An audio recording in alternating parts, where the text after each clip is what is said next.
आज जैसे ही कदम रखा है मेरे प्यारे भक्तों, आज वो जो सूत की चारपाई है वो लोहे की जंजीरों में बदल गई। बोल गोरखनाथ महाराज की। और जैसे ही लोहे की जंजीरों में बदली है, प्यारे भगवत प्रेमियों, मैया झूला झूलने लगी। नगरी के लोग ने ये अचंभा देखा, मैया के चरणों में गिर पड़े।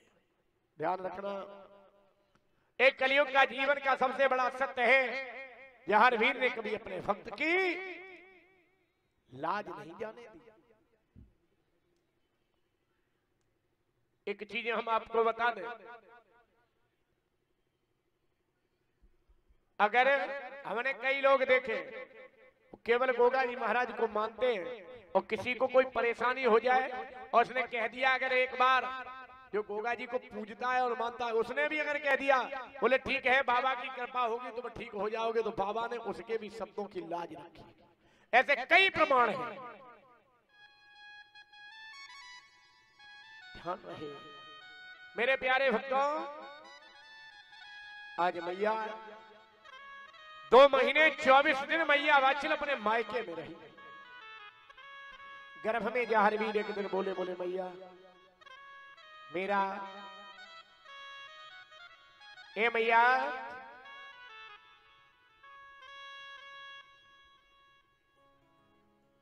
जहांगीर कहने लगे, मैया आज मेरे प्यारे भगवत प्रेमियों,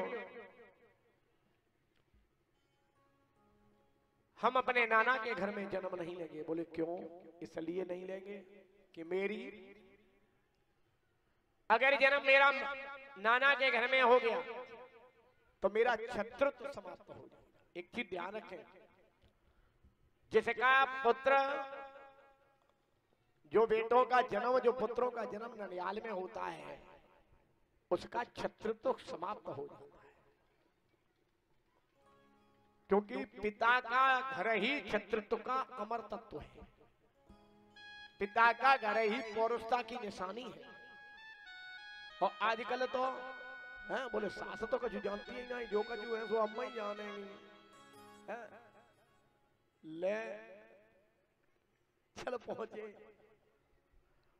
प्रमाण है, जो पुत्र अपने ननिहाल में जन्म लेता है वो कायर हुआ करता है, और जो अपने पिता के घर में जन्म लेता है वो छत्रत्व की निशानी होता है। कहने लगे जहांगीर मैया, हम नाना के घर में नहीं जन्म लेंगे, हम अपने पिता के घर में जन्म लेंगे। और जब हम अपने पिता के घर में जन्म लेंगे,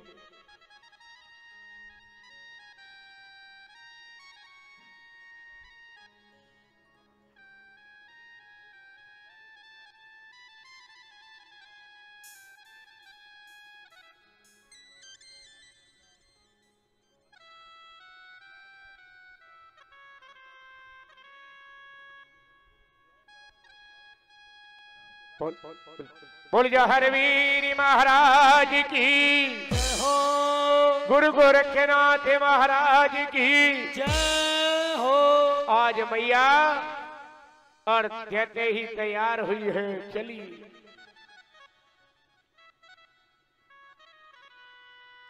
मैया कहने लगी हम मायके में जाएंगे कैसे, ससुराल कैसे पहुंचे।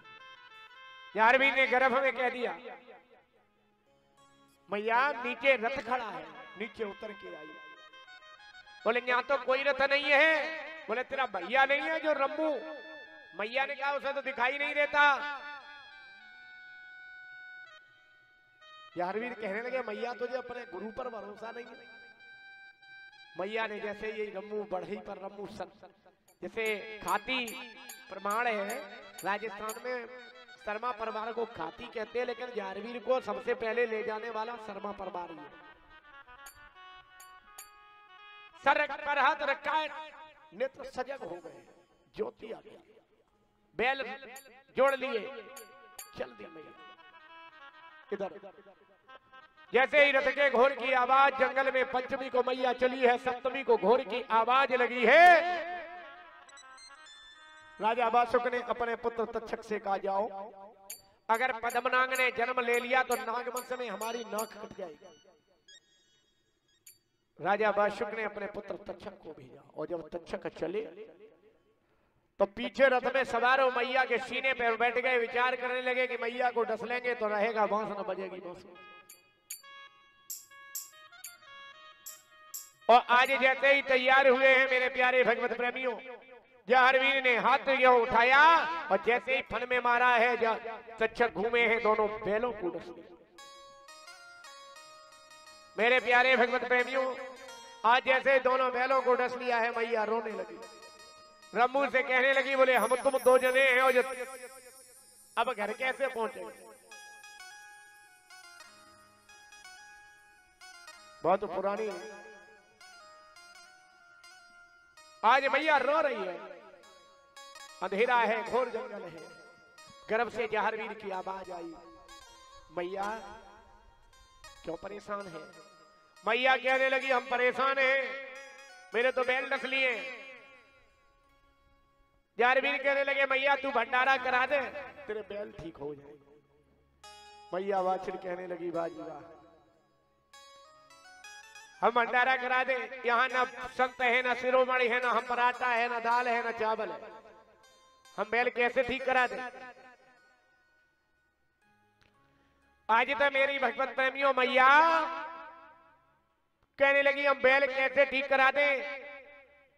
जैसे ही कहा है कि बैल कैसे ठीक करा दे, मेरे प्यारे भगवत प्रेमियों, आज मैया ने उसी समय मेरे प्यारे भगवत प्रेमियों रोने लगी है। जहरवीर कहने लगे, एक उपाय है, क्या, अगर तू बैलों के ऊपर उतारा करके संकल्प बोल दे तो तेरे बैल ठीक हो जाए। जहरवीर ने संकल्प किया है, मैया ने संकल्प किया है, और जैसे ही मैया ने संकल्प किया है, मेरे प्यारे भगवत प्रेमियों, आज मैया ने जैसे ही संकल्प किया है, बैल ठीक हुए हैं। पहले मैया ने घर पर पहुंचने से पहले अष्टमी को, आज के ही दिन अष्टमी को गर्भ कदूली भंडारा किया है। जहरवीर महाराज ने, ध्यान रहे मेरे प्यारे भगवत प्रेमियों,